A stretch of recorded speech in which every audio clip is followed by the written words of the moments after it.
Hello प्यारे बच्चों, सलाम, नमस्ते, खुदामदीद, जय हिंद, जय भारत। कैसे हैं आप सब लोग? आशा करता हूं कि आप सब लोग बहुत अच्छा होंगे और पढ़ाई में लगे होंगे। छुट्टियां चल रही हैं, लेकिन छुट्टियों के दौरान भी आपको होमवर्क मिला होगा। उस होमवर्क को बहुत अच्छे से कर रहे होगे।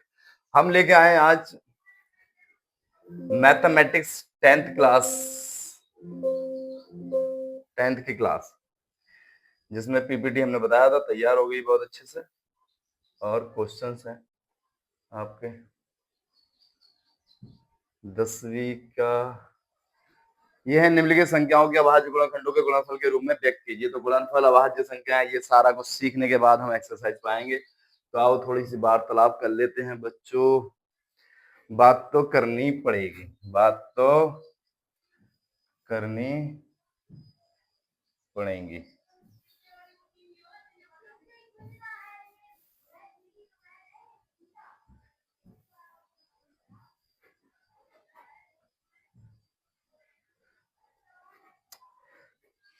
चलिए बात करते हैं। आप सबने पढ़ा होगा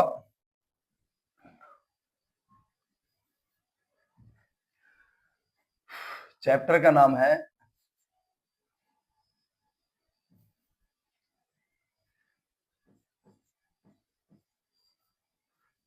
रियल नंबर्स। आप सब जानते हैं रियल नंबर क्या होते हैं। Real number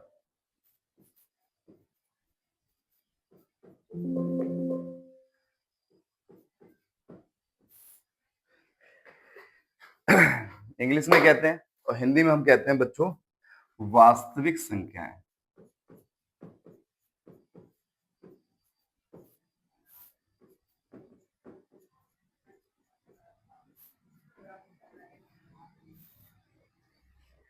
real number English में वो सॉरी हिंदी में वास्तविक संख्या कहते हैं, इंग्लिश में से रियल नंबर कहते हैं। बड़ा सिंपल सा टॉपिक है ये। आप सब जानते हो कि पहली एक्सरसाइज 9th में भी, 9वीं में भी आपने यही पढ़ी थी, 10वीं में भी यही है। हालांकि नंबर क्या होते हैं, दो तरह के होते हैं, रियल नंबर और इमेजिनरी नंबर। हम जितने भी पढ़ते हैं वो सारे रियल नंबर पढ़ते हैं। इमेजिनरी नंबर कौन से होते हैं मैं आपको छोटा मोटा बता देता हूँ। रूट के अंदर अगर किसी संख्या के साथ माइनस आ जाए, कोई सिंगल संख्या हो, मतलब कितने भी डिजिट में हो लेकिन सिंगल संख्या हो, जैसे मान लो -2 है, -3 है, -203, -400, कुछ भी हो सकती है। ये वाले नंबर अगर किसी संख्या के आगे माइनस लग के आए और वो संख्या रूट में हो, अंडर रूट में हो, तो उन संख्याओं को इमेजिनरी नंबर कहते हैं, काल्पनिक संख्याएं कहते हैं। और ये 11th क्लास में कॉम्प्लेक्स नंबर में पढ़ी जाती हैं, सामिश्र संख्याओं में। क्या होता है, ये आयोडा की फॉर्म में आती है, यानी आई की फॉर्म में आती है, लेकिन इससे हमारा कोई लेना देना है नहीं। बस मैंने आपको बता दिया, अगर रूट के अंदर माइनस के साथ कोई संख्या लिखी है तो वो इमेजिनरी नंबर होता है, काल्पनिक नंबर होता है। हमारा सारा टॉपिक किस पर है, वास्तविक संख्याओं पर है। तो वास्तविक संख्याएं क्या होती है, हम इसके बारे में भी जानेंगे। उसके बाद सम, विषम, सारी चीजों के बारे में जानेंगे। भाज्य भाज्य के बारे में भी जानेंगे। तो आओ बात कर लेते हैं कि रियल नंबर क्या होते हैं हमारे। वास्तविक संख्याएं,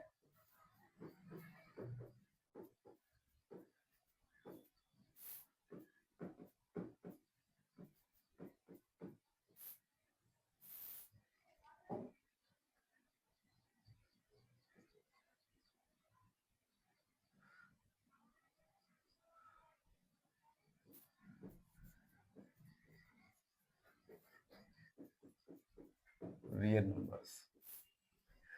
वास्तविक संख्याएं दो तरह की होती हैं बच्चों।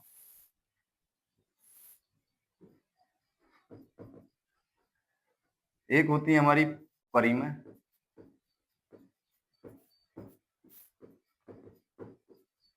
परिमेय संख्या, यह परिमेय संख्या है। दूसरी होती है अपरिमेय।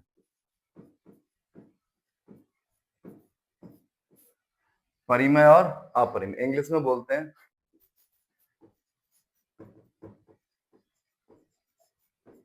रेशनल नंबर्स, और इसे इंग्लिश में बोलते हैं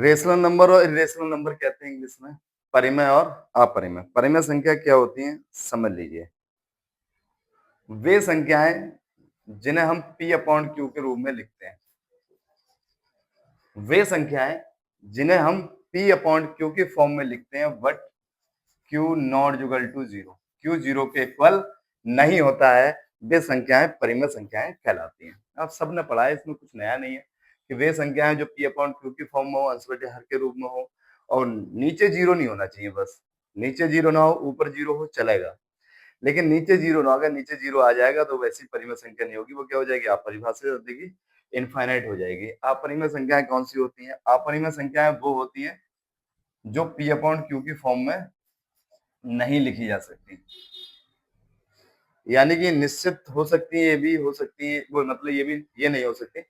परिमेय संख्या वे संख्याएं जो p अपॉन क्यू के रूप में लिखी जाती है, but Q not equal to zero, Q zero के इक्वल नहीं होता है, परिमेय संख्याएं कहलाती है। कुल मिलाकर अगर सीधे सीधे बात बोली जाए तो मैं बोल सकता हूं कि नीचे जीरो नहीं होना चाहिए, ऊपर जीरो हो तो चलेगा। अपरिमेय संख्याएं वो होती है जो p अपॉन क्यू के रूप में नहीं लिखी जा सकती, जैसे कि मैं आपको बता दूं, जैसे 2 है, 5 है, 6 है, 7 है, ये सारी होती हैं। जितने भी प्लस की संख्या है, जितनी भी माइनस की संख्या है और जीरो, वो सब परिमेय संख्याएं हैं। कैसी हैं? परिमेय संख्या है। इन्हें अपॉन की फॉर्म में लिख दो, 2/5, 6/7, ये सारी परिमेय संख्या है। -2/3, ये सारी कैसी हैं? परिमेय संख्या है, रेशनल नंबर है। तो सीधा सा फंडा है कि परिमेय संख्याएं कौन सी होती हैं जो p अपॉन क्यू के रूप में लिखी होती है, but Q not equal to zero, Q zero के बराबर नहीं होता है, वो परिमेय संख्याएं कहलाती हैं। 2, 5, 6, 7, ये सारी संख्याएं, जितने भी नेचुरल नंबर हमने पढ़े, 1, 2, 3, 4, वो सारे, जितने भी होल नंबर पढ़े वो सारे, जितने भी हमने इंटीजर पढ़े, नेगेटिव पॉजिटिव सारे, वो सारे की सारी क्या कहलाती हैं? परिमेय संख्याएं कहलाती हैं। अपरिमेय संख्याएं वो संख्याएं होती हैं जिनकी वैल्यू निश्चित ना हो, एक तरह से, या कह सकते हैं वे संख्या रूट में आ जाए जो किसी का परफेक्ट स्क्वायर नहीं होती, यानी किसी का स्क्वायर नहीं होती, किसी का वर्ग नहीं होती है। इंग्लिश में उसे कहा जाता है परफेक्ट स्क्वायर। अगर कोई किसी का परफेक्ट स्क्वायर है और वो रूट के अंदर आ जाए तो वो रेशनल नंबर हो जाएगी। और ऐसी संख्या जो किसी का परफेक्ट स्क्वायर नहीं है, उसके लिए आपके स्क्वायर याद होंगे तो आप फटाक से पहचान लेंगे। जैसे 1 का स्क्वायर 1 होता है, 2 का स्क्वायर 4 होता है, 3 का 9, 4 का 16, 5 का 25, 6 का 36, 7 का 49, 8 का 64, ऐसे। अगर ये जो आ रहा है 1, 4, 9, 16, 25, 36, 49, अगर ये रूट के अंदर आ जाती है तो भाई इनका तो रूट वैल्यू होती है ना, जैसे मान लो आ गया 4, तो 4 की वैल्यू होती है 2, तो ये तो हो जाएगी बच्चों परिमेय संख्या, यानी कि रेशनल नंबर हो जाएगी। लेकिन इसी रूट के अंदर अगर 3 आ जाए, 2 आ जाए, 5 आ जाए, 7 आ जाए, 8 आ जाए, 9 हो जाएगी भाई साहब रेशनल नंबर।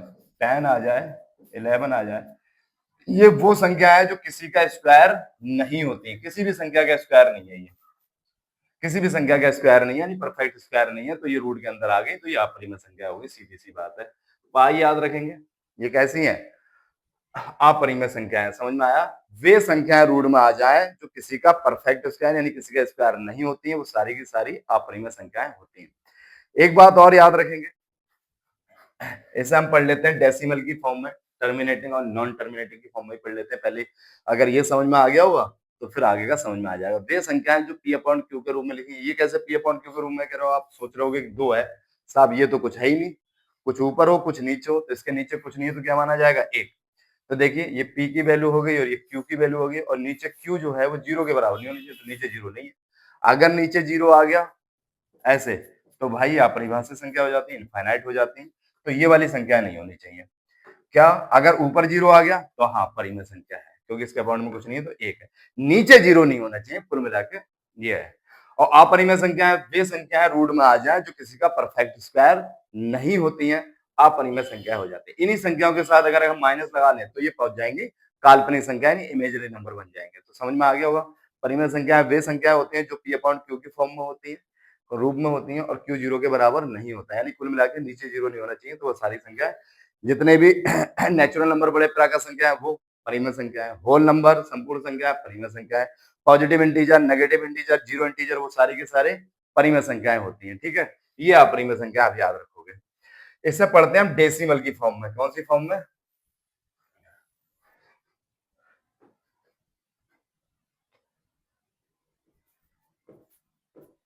दशम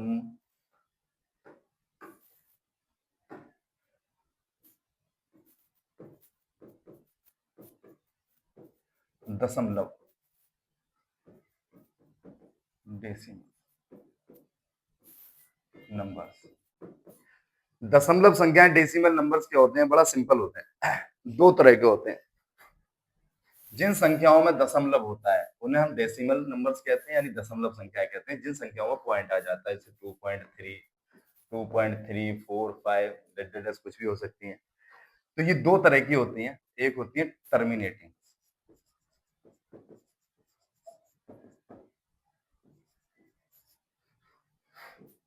और एक होती है नॉन टर्मिनेटिंग।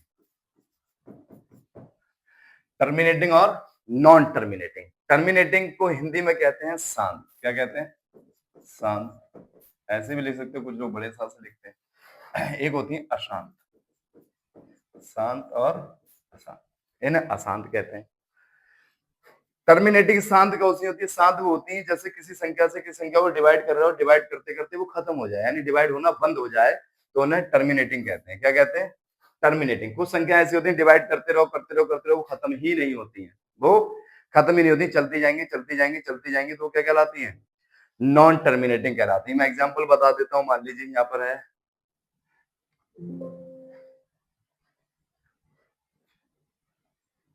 यहाँ पर मान लीजिए 16/5 है।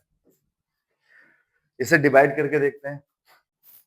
5 3 15, एक बच्चा पॉइंट लगाएंगे, 5 दूनी 10, 3.2 आ गया। ये कितना आ गया? 3.2। तो ये कटते कटते खत्म होगी, आगे डिवाइड ही नहीं कर सकते, तो ये टर्मिनेटिंग है। कुछ संख्या ऐसी होती है जो नॉन टर्मिनेटिंग होती है, जैसे कौन सी होती है? जैसे मान लीजिए 22/7 है। 22 को 7 से डिवाइड करिएगा, 7 3 21, कितना बचा? 1, 0 लगाएंगे, 10 हो गया। 7 एकम 7, कितना बचा? 3, 7 चौक 28। ऐसे डट डट डट आप चलते जाएंगे, खत्म ही नहीं होने वाली है ये संख्या। तो जो खत्म नहीं होती है, डिवाइड होते होते चलती जाए, कहाँ तक जाएंगे हमें नहीं पता, इनफाइनाइट तक जाएंगी, उन्हें बोलते हैं नॉन टर्मिनेटिंग, अशांत संख्या। और जो खत्म हो जाती है डिवाइड होते होते, उन्हें बोलते हैं टर्मिनेटिंग यानी शांत। तो जितनी शांत होंगी टर्मिनेटिंग होंगी। तो ये समझ गया, जो कटते कटते खत्म हो जाए, ये पहले क्वेश्चन हुआ करता था एनसीईआरटी में, अभी का हटा दिया गया है। लेकिन इसके आधार पर भी आप बता सकते हो कौन सी क्या होंगी परिमेय, कौन सी होंगी अपरिमेय, यानी कौन से रेशनल नंबर होंगे, कौन से इरेशनल नंबर होंगे। तो बड़ा ध्यान से सुनना है आपको। ये सारी टर्मिनेटिंग जो होती है वो सारे के सारे रेशनल नंबर होते हैं। ये सारे रेशनल नंबर हैं, यानी कि परिमेय संख्या है। कौन सी है? परिमेय संख्या। बोले तो रेशनल नंबर। बहुत दिनों में लिख रहा हूँ तो राइटिंग थोड़ा ऐसे ही आ रहा है, लेकिन सही हो जाएगा एक आध दिन में। तो ये परिमेय संख्या है, यानी कि रेशनल नंबर है। जितने भी सारी टर्मिनेटिंग होती है। नॉन टर्मिनेटिंग में भी दो तरह की होती है। एक होती है repeating decimal,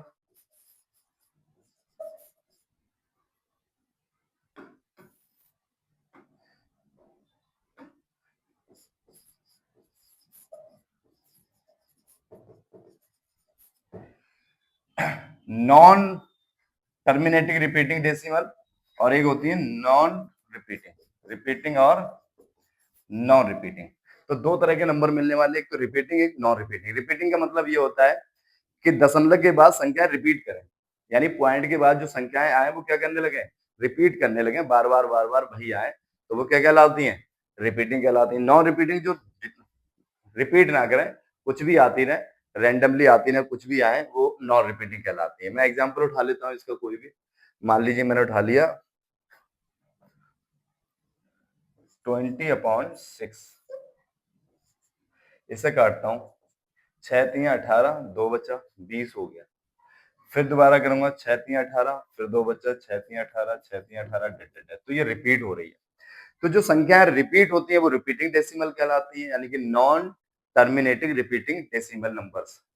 non terminating repeating decimal number, ये कौन से होंगे? Non terminating non repeating decimal number. तो इसमें घबराने की बात नहीं है, सारा छोड़ दीजिए। रिपीटिंग नॉन रिपीट टर्मिनेटिंग जो होती है वो दो तरह की होती है, रिपीटिंग और नॉन रिपीटिंग। रिपीटिंग जैसे ये जा रही है, नॉन रिपीटिंग कैसे होंगे? जैसे कि मान लीजिए 22/7 ये लिया था और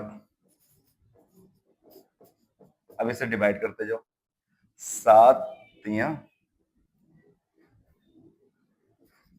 7 एकम 7 चौक 28, 2 बचा, 7 दूनी 14, फिर कितना बचा? 7 ऐसे डेट डेट डेट चलते जाएंगे। तो हम इसे चलते जाए खत्म ही नहीं हो रही।